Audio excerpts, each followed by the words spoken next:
meanings of the namas.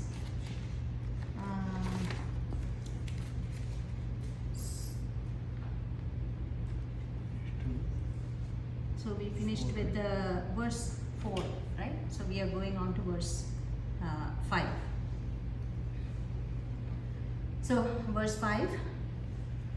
Ashtami Chandra Vibraja Daligasthala Shobita Mugachandra Kalankava Kava Mriganabi Viseshaka. Mugaschandra Kalankava Mriganabi Viseshaka. That's verse 5. So up to Nama 12, we had the manifestation of Devi, and then Nama 13 to 63, we are describing the Devi's gross form, the Stula form of Devi. So Devi's description is usually done from head to toe. Goddesses are described from head to toe, and gods are described from toe to head. So Vishnu Sahasranamam from toe to head, right? It starts from the toes. Right. Okay. So Devi is the opposite way. So head to toe.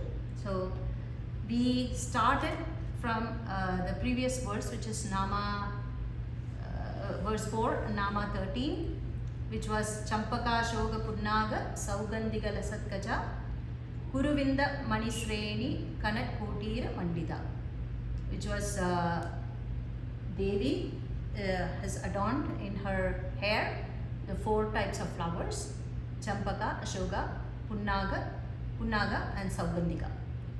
And her crown has the Kuruvinda Mani, the precious ruby that is studded in the crown of Devi. So continuing with that, starting from the head, continuing on, the next Nama is verse 5, Nama 15, which is Ashtami Chandra Vibraja Daligasthala Shobita. So here Devi's forehead is being described, and so right beneath the ruby studded crown is Devi's forehead is shining like a crescent moon.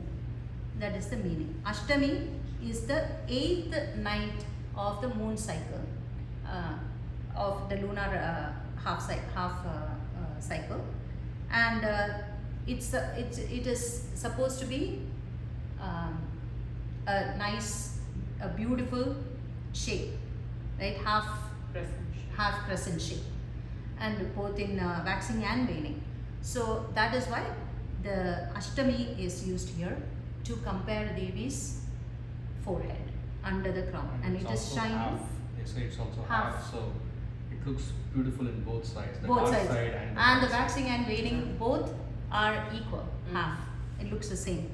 So that is why Ashtami is used there, and Ashtami Chandra Vibraja Daliga. So it's shining. The crescent arc is shining under the crown, and we also saw that Devi is wearing the moon in her crown, and the forehead is now compared to the moon. So Devi is always compared to moon a lot, because that moon represents the cyclical nature of time, and that is why Devi represents the cyclical nature of time, and at the same time she is timeless. So that is why we have comparison with moon. So that is Nama 15 in verse 5. And now coming to Nama 16, Mugachandra Kalankava Mriganabi Viseshaka. Devi wears a musk on her head, a sandalwood musk on her head, which is very sweet smelling, very fragrant. And so in her moon-like forehead, Devi is wearing a musk, and it is like compared to the spot in the moon. But the spot in the moon is a blemish. Like for the moon, it's a blemish, but for Devi, it enhances her beauty.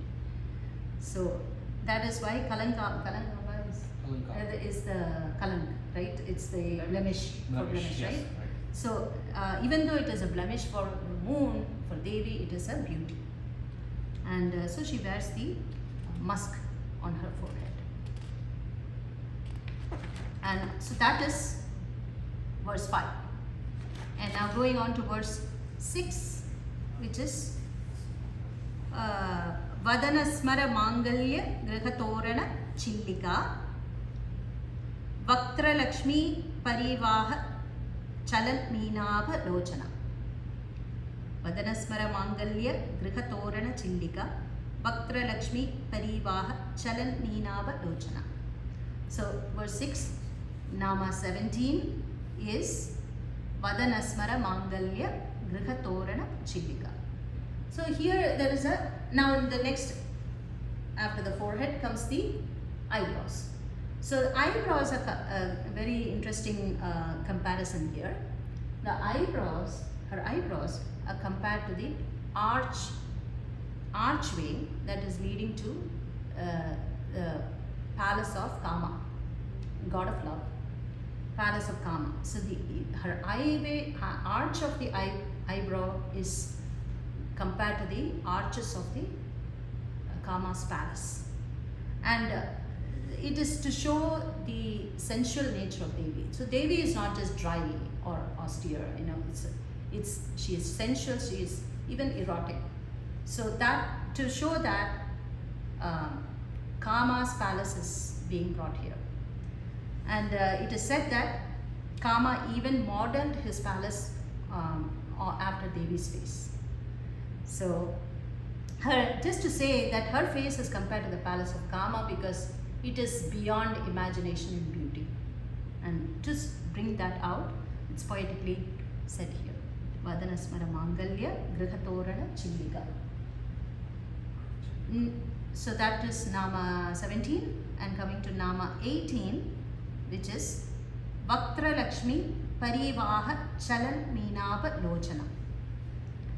So, if Devi's face is compared to a pond, then Devi's eyes are like the fish moving about.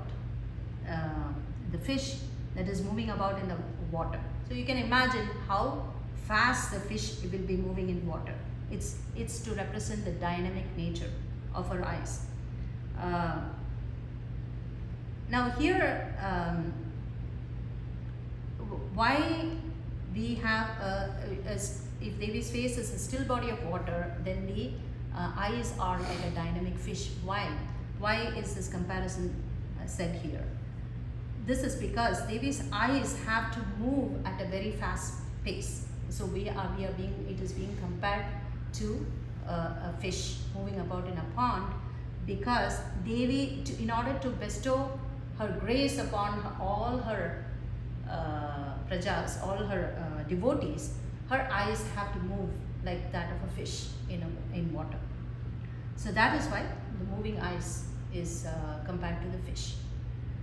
It is also, there is another interpretation where the moving eyes are like spanda, like the dynamic expansion and contraction of the universe. So that is also, we can think of that, the moving eyes, when we think of her moving eyes. So that is,